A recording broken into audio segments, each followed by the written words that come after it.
اعوذ باللہ من الشیطان الرجیم بسم اللہ الرحمن الرحیم۔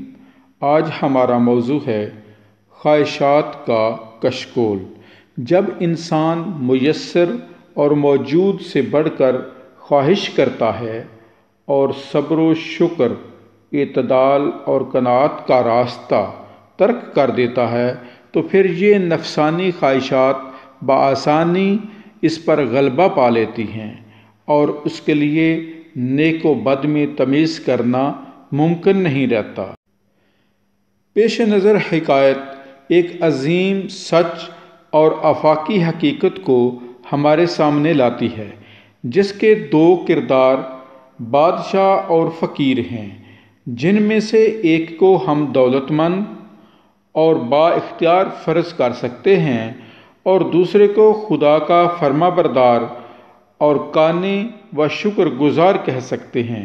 اس حکایت کے مختلف حوالے ملتے ہیں، جن میں اسے کبھی شیخ سعدی سے منسوب کیا گیا ہے تو کہیں رومی سے۔ خواہشات کا کشکول۔ بادشاہ نے ایک درویش سے کہا، مانگو کیا مانگتے ہو؟ درویش نے اپنا کشکول آگے کر دیا اور عاجزی سے بولا، حضور صرف میرا کشکول بھر دیں۔ بادشاہ سخاوت کے موڈ میں آیا ہوا تھا۔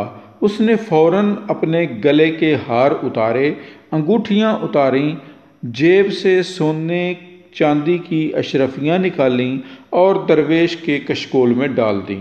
لیکن کشکول بڑا تھا اور مال و متاع کم، لہذا اس نے فوراً خزانے کے انچارج کو بلایا۔ انچارج ہیرے جواہرات کی تھیلی لے کر حاضر ہوا۔ بادشاہ نے پوری تھیلی الٹ دی، لیکن جوں جوں جواہرات کشکول میں گرتے گئے، کشکول بڑا ہوتا چلا گیا، یہاں تک کہ تمام جواہرات غائب ہو گئے۔ بادشاہ کو بے عزتی کا احساس ہوا۔ اس نے خزانے کے منہ کھول دیے، لیکن کشکول بھرنے کا نام نہیں لے رہا تھا۔ خزانے کے بعد وزراء کی باری آئی، اس کے بعد درباریوں اور تجوریوں کی باری آئی، لیکن کشکول خالی کا خالی رہا۔ ایک ایک کر کے سارا شہر خالی ہو گیا، لیکن کشکول خالی رہا۔ آخر بادشاہ ہار گیا، درویش جیت گیا۔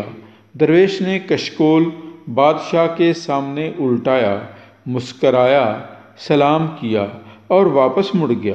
بادشاہ درویش کے پیچھے بھاگا اور ہاتھ باندھ کر عرض کیا، حضور مجھے صرف اتنا بتا دیں کہ یہ کشکول کس چیز کا بنا ہوا ہے؟ درویش مسکرایا اور کہا، یہ خواہشات سے بنا ہوا کشکول ہے، جسے صرف قبر کی مٹی بھر سکتی ہے۔ انسان بھی اگر اپنی نفسانی خواہشات کو پورا کرنے میں لگا رہے تو اس کی خواہشات بھی کبھی ختم نہیں ہوتیں، حتیٰ کہ اس کی موت اس کو انجام پر پہنچا دیتی ہے۔